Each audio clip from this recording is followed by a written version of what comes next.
Friends, welcome to భవిష్య vlogs. ఈరోజు మన వీడియో వచ్చేసి శ్రావణ మాసంలో ముఖ్యంగా చేసుకోవాల్సిన పూజ గురించి తెలుసుకుందాం. ఫ్రెండ్స్, మనకు శ్రావణ మాసం అంటేనే చాలామందికి గుర్తొచ్చేదే వరలక్ష్మి వ్రతం అండి. దానికన్నా ముందుగానే మనకు ఈ పూజతోనే శ్రావణ మాసంలో మొదటి పూజ అని చెప్పుకోవచ్చు. అదేనండి నాగుల చవితి, నాగుల పంచమి. ఈ రెండు కూడా చాలామందికి తెలిసే ఉంటుంది కదా ఫ్రెండ్స్. ఇలా నాగుల చవితి, నాగుల పంచమి చాలా విశేషమైనవని చెప్పుకోవచ్చు. ఇలా ఈరోజు పూజ చేసుకుంటే చాలా మంచిదని కూడా తెలిసే ఉంటుంది కదా ఫ్రెండ్స్. మేమైతే ఆ రోజైతే పూజ చేసుకోలేదు. అందుకనేసి ఇక్కడ నేనైతే శ్రావణ శుక్రవారం, రెండవ శుక్రవారం రోజునైతే పూజనైతే చేసుకున్నానండి. ఈ పూజ గురించి మనకు చాలామంది తెలియని విషయాలు కూడా కొన్ని ఉన్నాయి. ఏదో చాలామంది ఊరికే పాలు పోయాలన్నట్టుగా పోస్తూ ఉంటారు నాగులకు. కాకపోతే ఈ పూజ వల్ల మనకు ఏమి ఉపయోగాలు ఉన్నాయో తెలుసుకుందాం ఫ్రెండ్స్. ఈ నాగుల పూజ వల్ల నాగుల చవితి, నాగుల పంచమి కాకుండా ఈ నెలలో ఏదో ఒక్క రోజైనా కూడా మనము నాగులకైతే పూజ చేసుకోవచ్చు.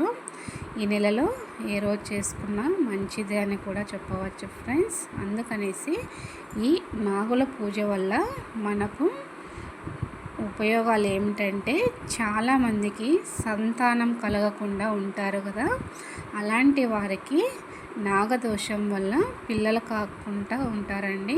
అందుకనేసి పూర్వం మన పెద్దల కాలం నుంచినే చెప్తూ ఉన్నారు ఈ మాటని. ఇలా నాగదోషం ఉన్నవారు మనము చాలామంది ఈ శ్రావణ మాసం కోసం ఎదురు చూస్తూ ఉంటారు. ఇలా ఈ శ్రావణ మాసంలో నాగుల పూజ చేసుకోవడం వల్ల, అలాగే సర్పదోషము, ఇలా అనేక రకాల పూజలు అయితే ఉంటాయి ఫ్రెండ్స్. అలా వాటిని చేసుకోవడం వల్ల మనకు పిల్లలు పుడతారని కూడా శాస్త్రాలు అయితే చెప్తూ ఉన్నారు. అలాగే పెళ్ళి కాని వారు కూడా ఇలా నాగ పూజ చేస్తే పెళ్ళి అవుతుందని కూడా, నాగదోషం వల్ల కూడా పెళ్ళి కాని వారు ఉంటారు ఫ్రెండ్స్. అలా ఇవన్నీ కూడా మనకి నమ్మే వారి కోసమే మాట్లాడుకుంటున్నాము, నమ్మని వారి కోసమైతే కాదండి.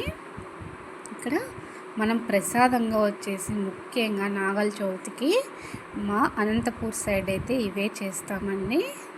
నల్ల చల్లివిడి, తెల్ల చల్లివిడి, ఇలా నానవాళ్ళు అంటారు కదా ఫ్రెండ్స్. వీటిని కూడా మేమైతే తయారు చేసి పూజనైతే చేసుకుంటాము. ఇలా మనకు ఆనవాయితీగా చాలామంది చేస్తూ ఉంటారు. కాకపోతే ఈ పూజ వల్ల మనకు నాగదోషం అనేది పోతుందని చెప్తారు. మనకు పెద్దల కాలం నుంచి మనకు తెలుసో తెలియకో ఏవైనా తప్పులు చేసి ఉంటే నాగపాము తోక తొక్కడం కానీ, దానిని చంపడం కానీ, మనము దానిని ఏదో విధంగా తలపైన కానీ ఇలా తెలుసో తెలియకో తొక్కడం కానీ, కొట్టడం కానీ, ఇలాంటివి ఏవైనా మన పెద్దల కాలం నుండి చేసి ఎవరో ఒకరు మన వంశంలో చేసి ఉంటారు కదా, అలాంటి వారి నుంచి కూడా మనకు కూడా దోషం వస్తుందనే ఈ శాస్త్రాలు అయితే చెప్తూ ఉన్నారు ఫ్రెండ్స్. అందుకనేసి ఇలా మనము శ్రావణ మాసంలో నాగులకు పూజ చేసుకోవడం వల్ల అలాంటి దోషాలు కూడా పోయి మనకు మంచి జరుగుతుందనేసి ఈ పూజనైతే చేస్తూ ఉంటారు. అక్కడ పూజ చేసేటప్పుడు కూడా మనం పాలు వేసేటప్పుడు తెలుసో తెలియకో నడుము కానీ, కాలు కానీ ఇలా శ్లోకం అయితే ఉందండి. అదైతే నాకు చెప్పడానికైతే ఇప్పుడు రావట్లేదు. అలా ఆ శ్లోకాన్ని చెప్పుకొని మనం పాలు వేసుకోవడం వల్ల ఇంకా మంచిదనే చెప్తూ ఉన్నారు. ఇలా నాగుల చవితి మీరు ఎలా చేసుకుంటారో చెప్పండి ఫ్రెండ్స్. మేమైతే ఇలాగే చేసుకుంటాము. అలాగే తెలిసింది కదా, ఈ పూజ వల్ల మనకు సంతాన దోషం కానీ, నాగసర్పము, ఇలా అనేక దోషాలు అయితే ఉంటాయి ఫ్రెండ్స్.